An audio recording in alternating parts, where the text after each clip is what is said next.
Hello students, welcome to शिक्षा युग maths academy. हम पढ़ रहे थे जीएस और जीएस में अपना टॉपिक चल रहा था मराठा साम्राज्य का। पीछे की क्लास में हमने मराठा साम्राज्य पढ़ा था, उसके दौरान हमने पढ़ा था माधवराव तक। ठीक है, कहाँ तक? माधवराव तक। उसके आगे हम पढ़ेंगे, उसके आगे कौन से शासक होते हैं, कौन से पेशवा होते हैं, आज पढ़ेंगे इसमें।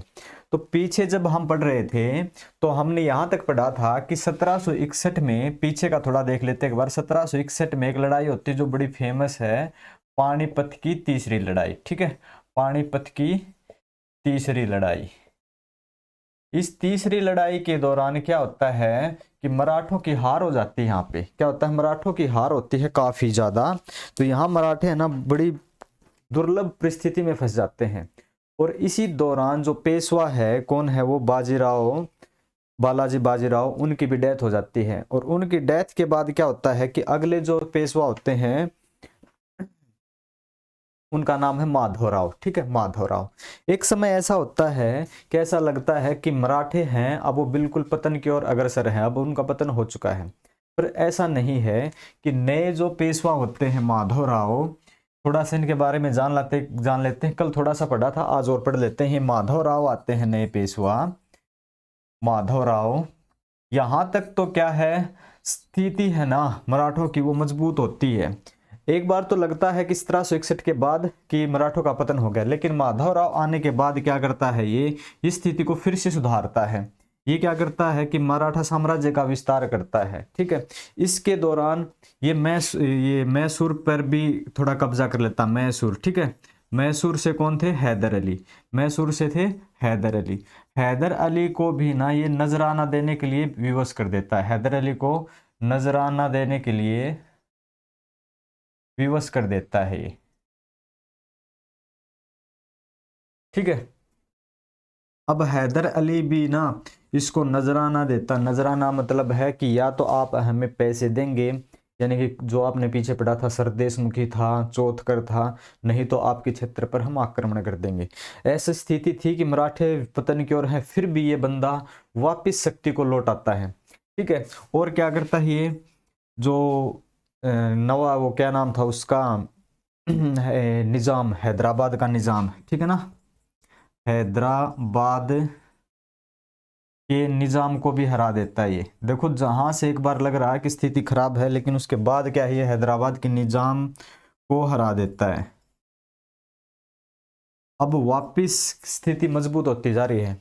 अब ये क्या करता है, इनके अंतर्गत जो क्षेत्र थे ना पहले, जैसे रुहेले थे, रुहेले, राजपूत, ठीक है, इन सभी पर फिर से एक बार ये कब्जा कर लेता है, यानी कि अधिकार स्थापित कर लेता है। ठीक है, इन पर एक बार फिर से अधिकार स्थापित कर लेता है। और इसके साथ ही साथ सबसे बड़ी उपलब्धि ये होती है कि जो मुगल सम्राट है, जिसका नाम है क्या भाई?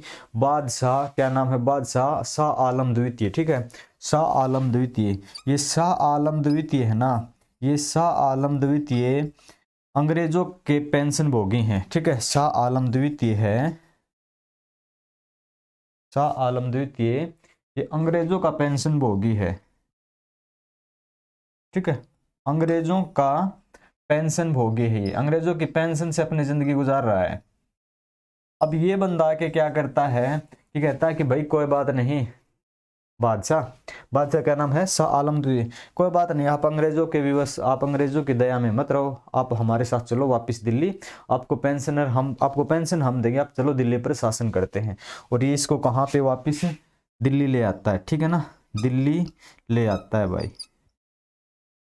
और अगर दूसरा लेना पड़ेगा, इसकी दिखाई नहीं दे रहा इससे, तो ये वापिस दिल्ली ले आता है। ठीक है, दिल्ली ले आता है इसको। ये सबसे बड़ी उपलब्धि है। अब स्थिति ऐसी हो रही है कि मराठा फिर से अपनी शक्ति की ओर लौट रहे हैं। अब तक अंग्रेज भी इतने प्रबल नहीं हैं कि मराठों का कुछ बिगाड़ सके, मराठों के साथ लड़ाइयां लड़ सके। ठीक है, लेकिन इसकी मृत्यु हो जाती है कुछ समय बाद। 1772 में इसकी हो जाती है मृत्यु। और इसकी मृत्यु के बाद ऐसा लगता है कि अब मराठा साम्राज्य का पतन, वास्तविक पतन यहां से शुरू होता है। अब ऐसा लगता है कि अब ये इनका पतन होगा ही होगा। एक राइटर है जिनका नाम है डफ कुछ करके नाम था इनका, इन्होंने एक बात कही थी,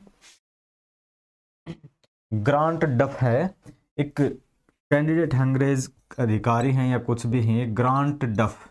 ये ग्रांट डफ है ना, ये कहते हैं कि पानीपत का युद्ध मराठों का वो विनाश नहीं कर सका, पानीपत का युद्ध मराठों का वो विनाश नहीं कर सका जितना कि एक सक्षम नेता का असामयिक स्थिति में मृत्यु ने जो कर दिया। कुछ इस प्रकार की उनकी टिप्पणी थी कि पानीपत का जो युद्ध हुआ था उसमें मराठे हार गए थे, करीब 28,000 सैनिक इनके मारे गए थे, और मराठों का ऐसा कोई घर नहीं बचता जहां से कोई आदमी की मृत्यु नहीं होती। लेकिन फिर भी ये ग्रांड टफ कहते हैं कि तब भी मराठों का इतना विनाश नहीं हुआ था जितना कि माधवराव की मृत्यु के बाद हो जाता है। क्यों? जब माधवराव की मृत्यु हो जाती है ना, तो ये दो पार्टियों में बट जाती फिर मराठों की राजनीति। एक में तो कौन होता है माधवराव के, एक तो हो जाता है नारायण राव, एक होता है रघुनाथ राव। ठीक है, यहाँ से दो आदमी आते हैं, एक का नाम है नारायण राव और एक का नाम है रघुनाथ राव। अब इसकी मृत्यु के बाद रघुनाथ राव और नारायण राव ये दोनों कैंडिडेट कहते हैं कि मैं पेशवा बनूंगा, मैं पेशवा बनूंगा। अब ये नारायण राव है, ये तो माधवराव का भाई है छोटा, ठीक है, ये तो है माधवराव का छोटा भाई। और ये रघुनाथ राव है ना, ये बालाजी बाजीराव का छोटा भाई है। किसका है? बालाजी बाजीराव का छोटा भाई है। यहां से दोनों क्या करते हैं, इन दोनों के अंतर्गत विवाद हो जाता है, आपस में इन दोनों का विवाद हो जाता है। ठीक है, अब रघुनाथ राव तो कहता है कि मैं पेशवा बनूं और नारायण राव कहता है कि मैं पेशवा बनूं। लेकिन क्या होता है, नारायण राव है ये पेशवा बन जाता है, नारायण राव बन गया पेशवा, ये पेशवा बन जाता है, ये जीत जाता है और ये हार जाता है। अब नारायण राव पेशवा बन गया तो रघुनाथ राव के मन में थोड़ा सा संकोच होता है कि भाई सक्षम शासक मैं था और ये बन गया। अब ये बात बर्दाश्त नहीं कर पाता। कुछ समय बाद, 1 साल बाद ही नारायण राव की ये कर देता है हत्या। ठीक है, हत्या कर देता कौन? रघुनाथ राव। हत्या करने वाला कौन है? रघुनाथ राव। हत्या किसकी कर देता है? नारायण राव की। ये रघुनाथ राव है, ये नारायण राव का चाचा है, ठीक है, ये इसका अंकल है। ये अपने भतीजे की हत्या कर देता है और हत्या करने के बाद इसको लगता है कि अब तो पेशवा पद मुझे मिलेगा ही मिलेगा, क्योंकि मेरा प्रतिद्वंदी है वो मर चुका है, मैंने उसको मार दिया, अब पेशवा पद मुझे ही मिलेगा, ऐसा ये सोचता है। लेकिन समय इसका साथ फिर भी नहीं देता है। एक नाम सुना होगा आपने, नाना फडणवीस। ठीक है, नाना फडणवीस। अब नाना फडणवीस और कुछ ये क्या होते हैं मराठा सरदार, इन्होंने एक परिषद बनाई थी जिसका नाम था 12 भाई परिषद। ठीक है, उसके बारे में हम पढ़ेंगे। अब इसकी हत्या हो जाती है, ये मर जाता है नारायण राव। नारायण राव के बाद क्या करता है कि सोचता है कि मैं पेशवा बनूंगा, पर ये पेशवा नहीं बनता। इसके बाद जो पेशवा बनता है ना, इसके बाद का जो पेशवा है वो उसका पुत्र है जिसका नाम है माधव नारायण राव। ठीक है, अलग से नाम लिख देता हूं मैं। इसके बाद है वो आता है माधव नारायण राव।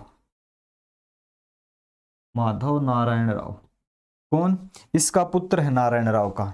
कहानी को अच्छे से समझेंगे। रघुनाथ राव ने नारायण राव की हत्या कर दी और ये चाहता है कि मैं शासक बनूं, पर ये शासक नहीं बन पाता। क्यों? क्योंकि यहाँ एक व्यक्ति और होता है जिसका नाम है नाना फडणवीस। नाना फडणवीस क्या करता है, या और मराठा सरदार होते हैं वो क्या करते हैं, इसको नियुक्त कर देते हैं पेशवा। किसको? माधव नारायण राव को, जो कि है नारायण राव का पुत्र और पे एल वयस्क पुत्र है, यानी कि छोटी सी उम्र का बच्चा है ये। अब रघुनाथ राव सोचता है कि अब तो मुझे पेशवा बनना ही था, लेकिन अब इसको पेशवा पद नहीं मिलता, तो अब इसके मन में ईर्ष्या होती है। ठीक है, और यहाँ से ये अपनी दुश्मनी निकालने के लिए ये यहाँ से क्या करता है, अंग्रेजों के पास जा मिलता है और यहाँ से फिर अंग्रेजों को भी थोड़ी सी कमी मिलती है इनकी, और यहाँ से फिर इनका विनाश हो जाता है शुरू। अभी रघुनाथ राव क्या करता है, इसको पेशवा नहीं बनने दिया, माधव नारायण राव एक छोटे से बच्चे को पेशवा बना दिया। अब चाहता तो ये भी इसका कुछ बिगाड़ सकता था, लेकिन क्या था कि नाना फडणवीस और कुछ मराठा सरदार थे जिन्होंने एक परिषद बनाई जिसका नाम था 12 भाई परिषद। ठीक है, 12 भाई परिषद। अब 12 भाई परिषद ने इसको संरक्षण दे रखा था, इसको संरक्षण दे रखा था कि हम इसका संरक्षण हम करेंगे, और जब तक हम हैं, हमारा परिषद है, तो रघुनाथ राव माधव नारायण राव का कुछ नहीं बिगाड़ पाएगा। ठीक है, कुछ नहीं बिगाड़ पाएगा, ऐसा था। अब रघुनाथ राव कुछ बिगाड़ नहीं पाता, इसके मन में ईर्ष्या होती है, दुश्मनी होती है, और ये भागा भागा जाता है अंग्रेजों के पास। ठीक है, ये चला गया अंग्रेजों के पास। अब तक अंग्रेजों के पास कोई भी मराठा सरदार, मराठा पेशवा, मराठा का कोई कैंडिडेट सहायता मांगने के लिए नहीं गया था, और अंग्रेजों के मन में ये भय था कि मराठों से हम अगर लड़ाई करेंगे तो मराठा हमें निकाल देंगे यहाँ से। उन्होंने मुगलों को हरा दिया था, लेकिन मराठों से लड़ाई करने की हिम्मत उनकी नहीं हो पा रही थी। लेकिन जब एक बंदा अपनी गलती, अपनी कमी देने के लिए चला जाता है, यानी कहते हैं ना, घर का भेदी लंका ढाए। अब ये कैंडिडेट रघुनाथ राव वहां चला जाता है तो उनको तो कमजोरी मिलेगी ही। ठीक है, और ये अंग्रेजों के पास चला गया, कौन? रघुनाथ राव, और वहां जाकर एक संधि कर लेता है। ठीक है, एक संधि कर लेता है, उस संधि के बारे में पढ़ेंगे, और ये संधि होती है सूरत की संधि।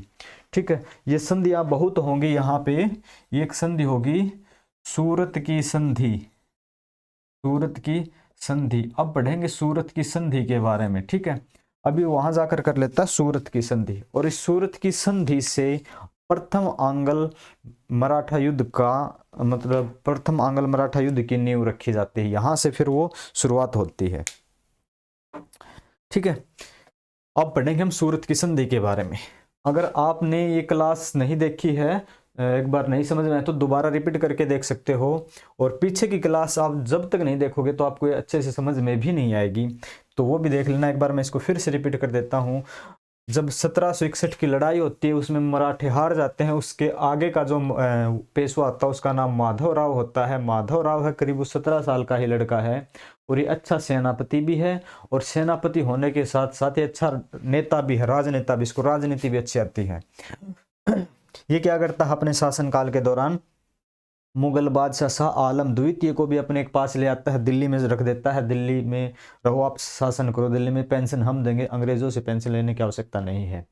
ठीक है, ये रुहेलों को, जाटों को, राजपूतों को अपने अंडर में ले आता है। ठीक है, और ये क्या करता है, मैसूर के जो ये हैं हैदर अली, इनको भी विवश कर देता है कि या तो आप हमें ये नजराना दो, यानी कि आप हमें टैक्स दो, नहीं तो हम आपको भी लूट लेंगे। वो भी मजबूर हो जाता है, और इसके साथ ही क्या होता है कि ये अच्छी अपनी परिस्थितियों को मजबूत करने में लगा हुआ है, लेकिन दुर्गतिवश यानी दुर्भाग्यवश 1772 में क्षय रोग से इनकी मृत्यु हो जाती है, और यहाँ से फिर क्या होता है, विनाश शुरू हो जाता है। उसके बाद क्या हुआ था, दो इसके उत्तराधिकारी आ गए, एक नारायण राव, एक रघुनाथ राव, एक इसका छोटा भाई, एक इसका चाचा। ठीक है, अब चाचा भतीजा में विवाद होता है, चाचा भतीजे की हत्या कर देता है। हत्या के बाद उसके भतीजे का पुत्र को यानी कि पेशवा बना दिया जाता है। इससे रघुनाथ राव सहन नहीं कर पाता, ये अंग्रेजों के पास चला जाता है, जहां पे इसने सूरत की संधि कर ली। और अब पढ़ेंगे हम सूरत की संधि के बारे में। चलो हेडिंग डालते हैं, सूरत की संधि।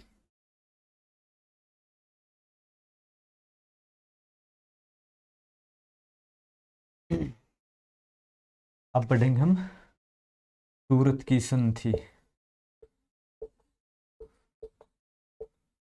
सूरत की संधि किस किस के बीच में होती है? ये होती है रघुनाथ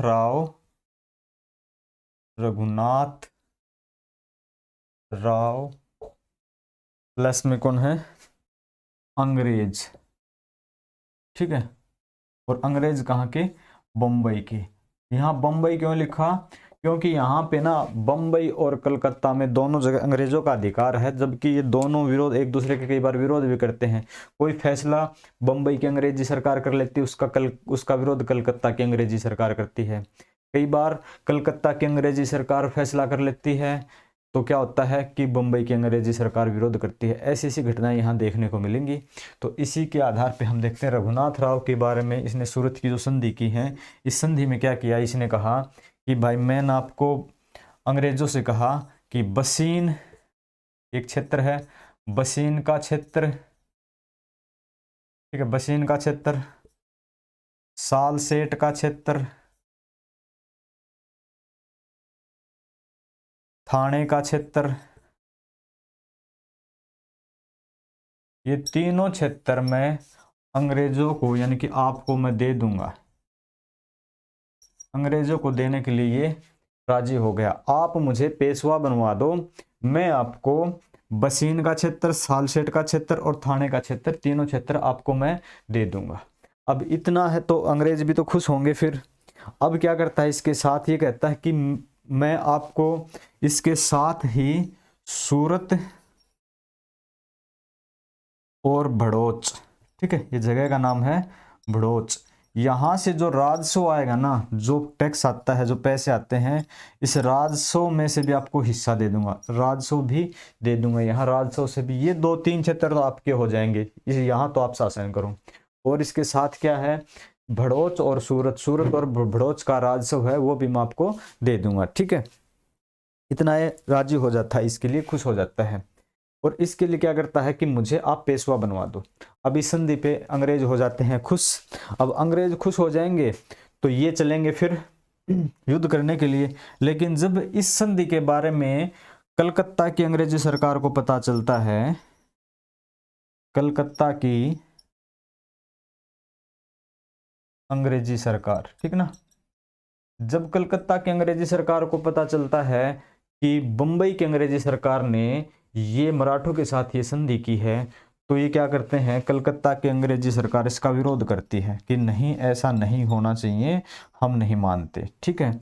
लेकिन फिर भी क्या है कि बंबई सरकार ने इनके साथ समझौता किया है, तो वो इस बात को अब अपनी बात से पलट नहीं सकते, और वो कहते हैं कि भाई आपको ये बात माननी ही पड़ेगी, ठीक है, माननी ही पड़ेगी। तो अक्सर वो ज़्यादा लाइट लाइट दिख रहे हैं आज। एक बार थोड़ी सी कम कर दे।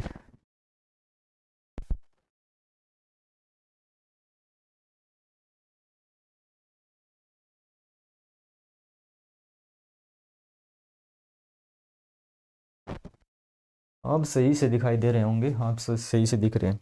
अब कलकत्ता की अंग्रेजी सरकार क्या करती है, इसका विरोध करती है। लेकिन फिर भी ये लड़ाई करने के लिए क्या करते हैं, मराठों से लड़ाई लड़ने के लिए चले जाते हैं। अभी मराठों से लड़ाई की तैयारी करेंगे तो अब पढ़ेंगे हम क्या होता है इसके आगे। अब प्रथम आंग्ल मराठा युद्ध होता है। इस संधि को बोलते हैं, सूरत की संधि को बोलते हैं प्रथम आंग्ल मराठा युद्ध की नींव, ठीक है। यहां से विवाद होता है, प्रथम आंग्ल मराठा युद्ध की नींव रखी जाती यहां से। क्यों? क्योंकि अब जो रघुनाथ राव थे ये अंग्रेजों के पास चले गए। इसने क्या किया, 3 तो क्षेत्र दे दिए, सालसेट, बसीन और थाने के क्षेत्र दे दिए अंग्रेजों को, जबकि मराठे और बाकी बचे हुए मराठे इस चीज को सहन नहीं करेंगे। इसके साथ इसने सूरत और भड़ोच का राजस्व भी दे दिया। तो अब अंग्रेजों को क्या है कि अपनी संधि, अपने क्षेत्र लेने के लिए क्या करना है, अब इसको रघुनाथ राव को पेशवा बनवाना है। तो क्या करते हैं, अभी लड़ाई के लिए चलते हैं, कौन, अंग्रेज चलते हैं लड़ाई के लिए, किससे, मराठों से। और अंग्रेज मराठों से लड़ाई के लिए अपनी टीम भेजते हैं, सेना भेजते हैं, कर्नल किटिंग, ठीक है ना, कर्नल किटिंग के नेतृत्व में अंग्रेज सेना भेजते हैं, ठीक है, लड़ाई के लिए। ये बात को समझना है। तो लड़ाई के लिए सेना भेजते हैं। इस दौरान क्या होता है कि सेना पहुंचती है फिर सूरत।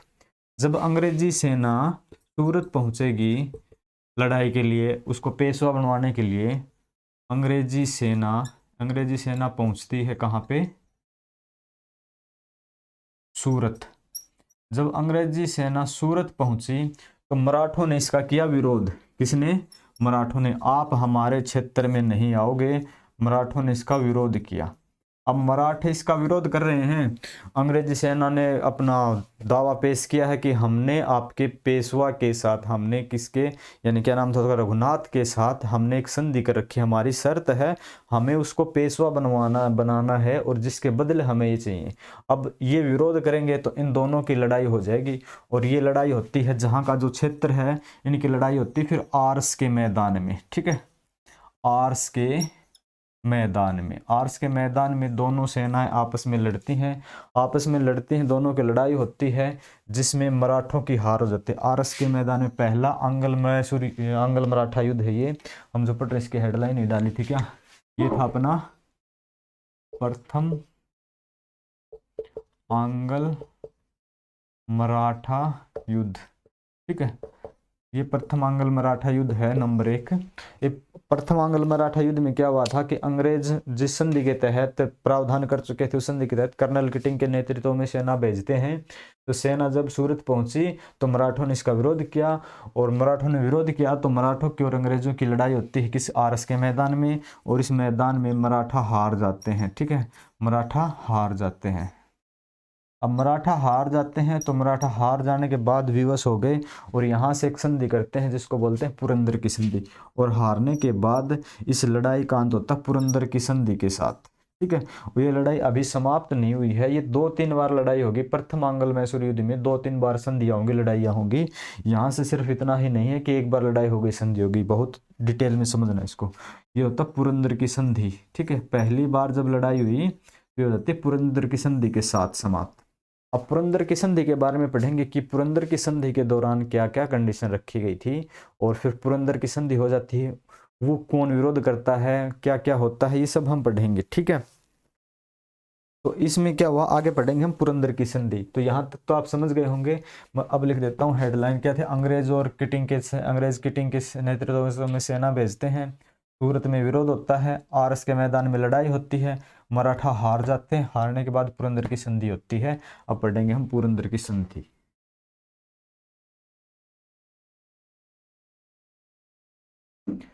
ठीक, पुरंदर की संधि ग्रीन से दिख रहा है, पुरंदर की संधि।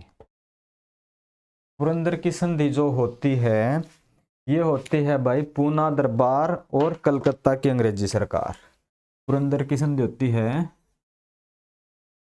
पूना दरबार प्लस कलकत्ता की अंग्रेजी सरकार।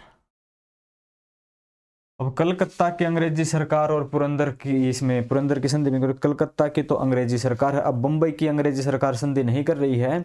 लड़ाई के लिए तो बंबई की अंग्रेजी सरकार ने की थी जिसका विरोध कलकत्ता की सरकार ने किया था।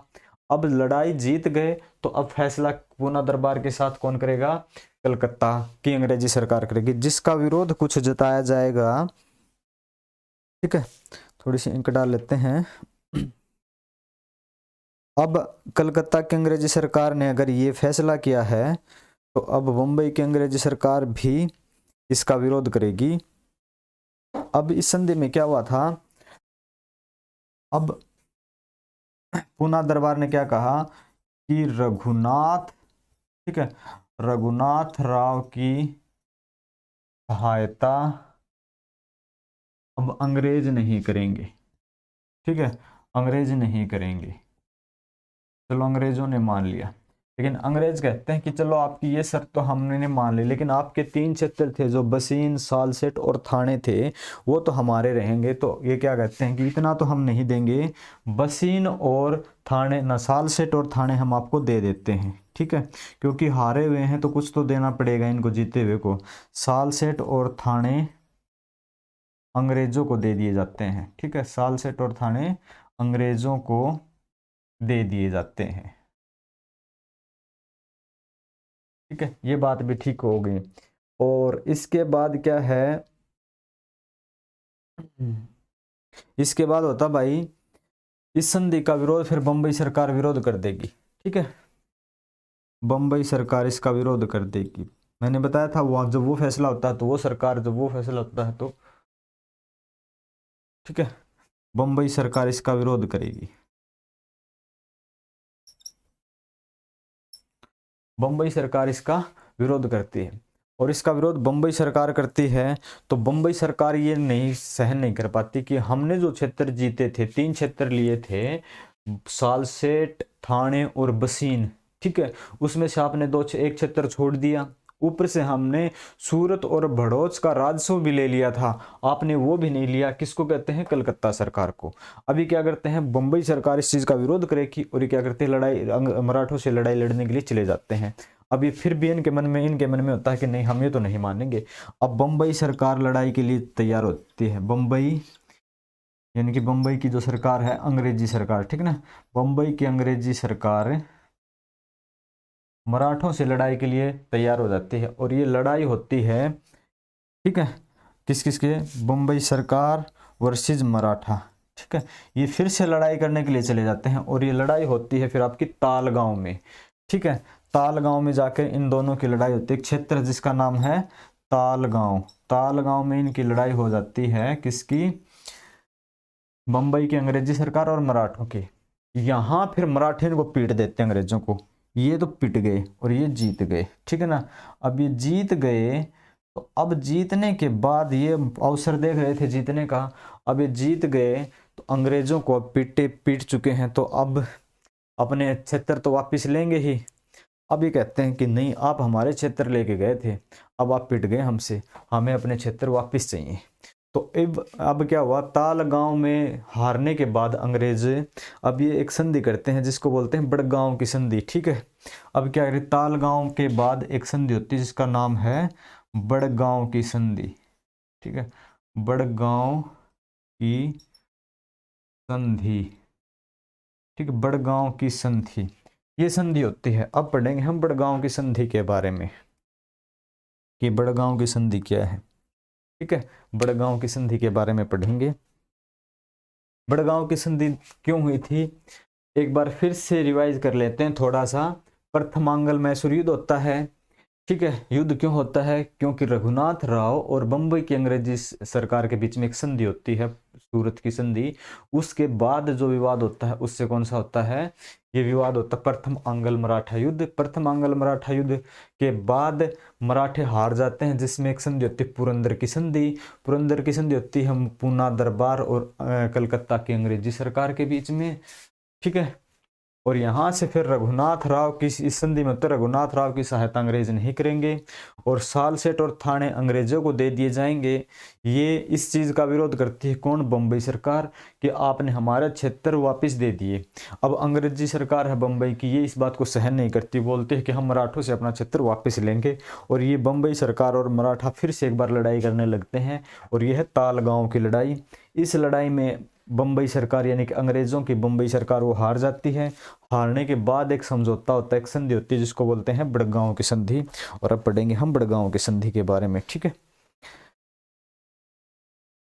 अब मैंने पहले बता दिया था कि आंग्ल मराठा युद्ध में, प्रथम युद्ध में भी 2-3 बार संधियां होती हैं, 2-3 बार लड़ाइयां होती हैं। ये बिल्कुल आसान नहीं है समझना, बड़ा मुश्किल है और बार बार से वीडियो आपको देखनी चाहिए जब तक आपको समझ में न आए। अब क्या है बड़गांव की संधि, ठीक है, बड़गांव की संधि, बड़गांव की संधि, ठीक है।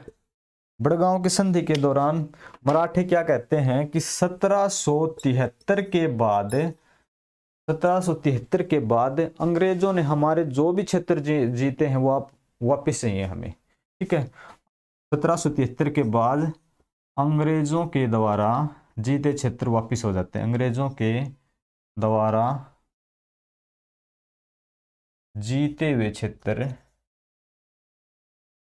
वापस, ठीक है, वापस किसको देने हैं? मराठों को देने हैं। अब ये बात हो गई क्योंकि अब तो मराठों के चंगुल में फंस चुके थे अंग्रेज। अब ये बात है, ये बात थोड़ी सी कड़वी लगी किसको? वॉरेन हेस्टिंग्स को। अब वॉरेन हेस्टिंग्स इस चीज़ का विरोध करते हैं, ठीक है। वॉरेन हेस्टिंग्स इस चीज़ का विरोध करते हैं, भाई ये तो हमारे लिए बड़ी मतलब इंसल्ट की बात है, ठीक है। हेस्टिंग्स, वॉरेन हेस्टिंग्स इसका क्या करते हैं फिर? अपमानजनक संधि है और इसका करते हैं मानने से इनकार करते हैं, यानी विरोध करते हैं, इसका मानने से इनकार कर दिया, भाई मैं तो नहीं मानूंगा, ठीक है। अब नहीं मानेंगे तो फिर से कोई न कोई विवाद होगा, ठीक है। अब एक फिर से एक संधि रखते हैं और इसका नाम है कौन सा? सालबाई की संधि। अब ये संधि के दौरान जो बड़गांव की संधि थी इसमें अंग्रेजों ने जो भी मराठों के क्षेत्र जीते थे वापिस वो मराठों को देने पड़े। अगर वो सारे क्षेत्र वापिस मराठों के पास आ गए तो ये बात वॉरेन हेस्टिंग्स मानने से इनकार कर देता है, और इनकार कर देता है तो कालांतर में यानी कुछ समय बाद एक संधि होती है जिसको बोलते हैं सालबाई की संधि। ठीक है ना, सालबाई की संधि, सालबाई की संधि होती है। ठीक है, सालबाई की संधि किस किस के बीच में होगी? सालबाई संधि होगी पूना दरबार और क्या होगी? अंग्रेजों के बीच में। ठीक है, पूना दरबार वर्सेस अंग्रेज। अब ये सालबाई की संधि है। ठीक है, अब सालबाई की संधि के अंतर्गत कौन से नियम रखे गए थे, कौन सी कंडीशन रखी गई थी, हम पढ़ेंगे अब सालबाई की संधि के बारे में। ठीक है, यहां तक मैं मानता हूं कि आपको कोई दिक्कत नहीं रही होगी। ठीक है, तो चलो चलते हैं आगे सालबाई की संधि की तरफ। अपनी शायद एक क्लास और हो जाएगी क्योंकि अभी कहानी और बची है। आज का जो समय है वो आधा घंटा हो चुका है, तो फिर आगे और भी क्लासेस रहेंगे और भी काम है।